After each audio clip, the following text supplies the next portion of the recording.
ভারতের রাজনীতিতে সাম্প্রতিক এই ঘটনা বিরোধী দল এবং শাসক দলের মধ্যে ক্রমবর্ধমান উত্তেজনার প্রতিফলন। রাহুল গান্ধীকে ঘিরে বিজেপি ও কংগ্রেসের দ্বন্দ্ব এবং লোকসভায় হাতাহাতির অভিযোগ আরও গভীর রাজনৈতিক বিভাজন এবং দোষারোপের পরিবেশ তৈরি করেছে। এই ধরনের ঘটনা গণতান্ত্রিক কাঠামোকে প্রশ্নবিদ্ধ করে এবং রাজনীতিতে শালীনতার ঘাটতির ইঙ্গিত দেয়।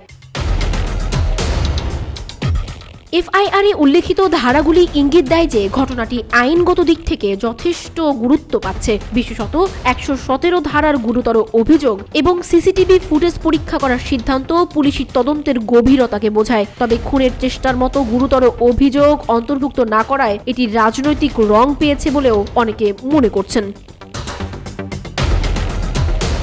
বিরোধী শিবিরের দাবি, বিজেপি রাজনৈতিক উদ্দেশ্যে রাহুলের বিরুদ্ধে এই ধরনের পদক্ষেপ নিচ্ছে। প্রিয়াঙ্কা গান্ধীর মন্তব্য বিজেপির বিরুদ্ধে কংগ্রেসের আস্থা এবং রাহুলের প্রতি সমর্থন জোরদার করেছে। অন্যদিকে বিজেপি নেতারা রাহুলের বিরুদ্ধে স্বাধিকার ভঙ্গের নোটিশ এনে এই ঘটনাকে আরও তীব্র করে তুলেছে।